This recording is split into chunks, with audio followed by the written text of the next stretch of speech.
Hello everyone and welcome to Don't Be Bored. Today I'm going to talk to you about this small two-player card game Yokai Sketch, where you are trying to sketch these yokai, these spirits that you have seen, and you're trying to do it a little bit better than your opponent. Let's jump into roughly how the game plays so you can get the vibe for it, and then I'll give you some pros and cons, let you know if it's a game you should be adding to your collection, and just know that it was provided to me by the publisher for the review. In Yokai Sketch, you're going to be using these two coloured cards to choose where you're playing these cards and trying to get the majority of the cards there when these things trigger. So let's say a card has on one side yellow and on the bottom it's got brown. Well, you can either play that card sort of upside down or not, in front of the yellow one or in front of the brown pile. And you're doing that because you're trying to get the majority there. So let's say that the yellow card in the middle that you're trying to gain, let's say that has a 6 on it.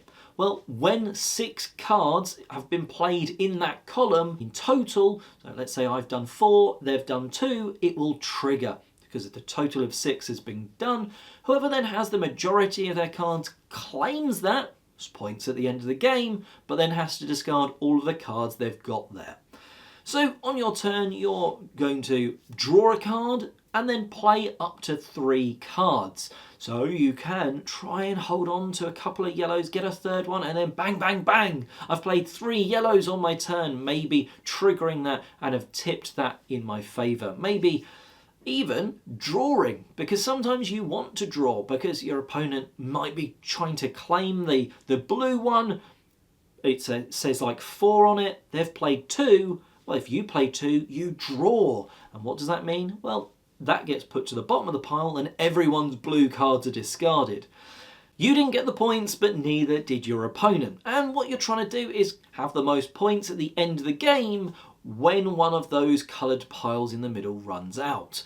Of course, on its own, super easy and intuitive to explain. There are 2 also special powers. Some cards have a hand sort of print on them, and some have what kind of looks like a cross between an igloo and a piece of sushi. The handprint one is supposed to be you calling and sort of bringing over one of the yokai from one of the other piles. So let's say you played this card into the blue one with that handprint on it. Well, you can then choose any of the other colours to move over and effectively become blue for that moment. Maybe it will allow you to score it straight away, or maybe your opponent is close, so you bring in a higher number, so they haven't quite got it yet. That sort of thing. It just allows you to manipulate where those yokai are.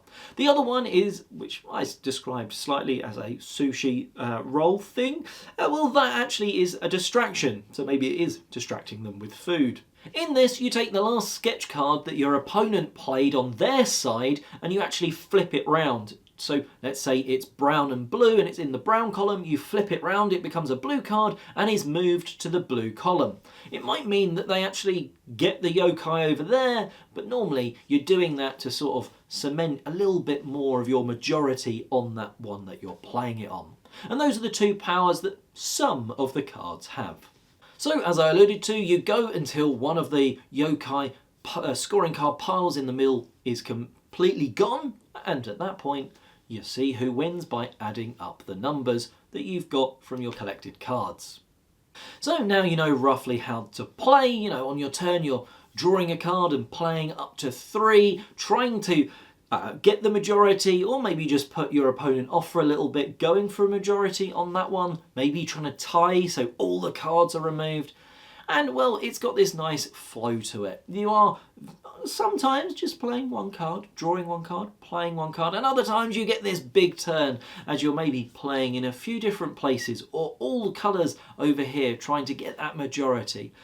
And I really like the thing when you claim one of those cards from the middle, you get that scoring card, but all of the cards you've played towards it go. Which can mean, let's say we're going for the 7 one, I've got 4, my opponent has 3 played on their side, I win the card, yes. But mine are removed and they've still got 3 there, which means maybe they're super close towards getting a 5 or a 6 or something like that. And I like that sort of time where sometimes it's, oh, do I want to trigger that? Am I going to have the majority? If I play just one card, are they then going to have enough to grab the majority, claim that scoring card? And these are the sort of thoughts that go through your head as you're doing what is otherwise very simple, you know, drawing and playing cards. There's two parts of the cards that make the game work, and I think without them it would be, something's missing from the experience. The first one of those is that they've got two colours. You have this card and it can be yellow or a blue, so you have choice just from one card. Then some of the other cards have abilities, and when to move a yokai over, or maybe when to play something and push your opponent's card off somewhere else, can be a real choice. At the end of the day, your card being moved from one place to another doesn't mean it doesn't lose you a card, and actually in times it can mean, oh, well, now I've got two brown cards over there rather than just the one that I had. I'm close to, maybe if I've got some brown cards, I could go for the majority over here then. So actually, sometimes moving your opponent's card can benefit them, and it's a nice one where it doesn't feel like, if you're not getting any of those power cards, that you can't win the game. Because actually, a lot of the time, yes, they're getting a bit of manipulation, but it's not always putting you behind, because maybe it's putting you behind for one colour, but it's helping you to gain another. Does the theme do anything for the experience? Not too much, and to be honest, I think the best artwork for the game is actually there, sat there. It's on the box itself. I kind of wish that a bit more of that stunning artwork had been put onto the cards. Yes, it's super intuitive when you're looking at a card that the top is yellow, the bottom is brown. They're the two colours. But they just feel like they lack a little bit of something, a bit of extra artwork or something. The box does such greatness of, bringing this idea and theme to life in the artwork. The cards just kind of a bit plain. I feel like they have the space to have had a bit of artwork or a bit of something on them to just have elevated them a little bit. But at the end of the day, this is a card game where a lot of that is going to be covered up. So yeah, you've got the playability of those blocks of colour, making it really easy to read a card. You know where you can play it.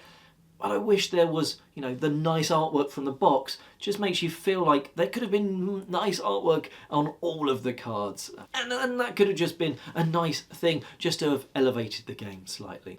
One thing I would question is the 20 minutes that are on the box. I think you're probably only going to get to that 20-minute mark in maybe your first game as you're working out how it sort of dynamically works. So I'm playing cards here, I get the majority, but my cards are going.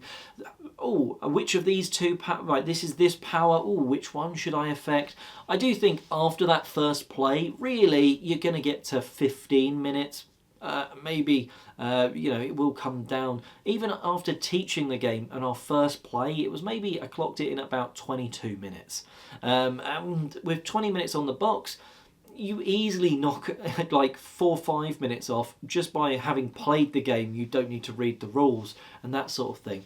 So while it says 20 minutes on the box, I think if you're fast enough, you'd get to the stage where you could play 2 rounds of this game in that 20 minutes, maybe 25, to have a proper sort of not a rushed feel. So Yokai Sketch, it's a relatively quick, very light 2-player game. 2-player card game, which means it's a nice small box, super portable. You don't really need much table space. You need it, a small coffee table almost is enough room to play this game if you're really limited in a hotel or something like that. And I think that's where this sort of game will shine, where you're going somewhere, you want to play a small game just between 2 of you relatively quickly. You can shuffle the cards, go again, play another round in that 25 minutes. I've played 2 games back to back, and then you can throw it back in your bag and carry on and go. You've got to your destination or whatever like that. It's that sort of fillery sort of game where you've got that time, you've got that other person, let's play a quick game. You've got the nice bright colours which make it very easy to teach of, what colours are on your card? They're the 2 columns you can play it in, and you're trying to get a majority. Once you've done that, everyone knows, apart from the 2 powers, exactly how the whole game works. So super quick to teach, which is always great in a game like this. And hopefully this has helped you know if Yokai Sketch should be added to your collection or not. Anyway, let me know if you've played the game in the comment section below, and if you have, what did you think of it? And until next time, have a yokai-filled good day.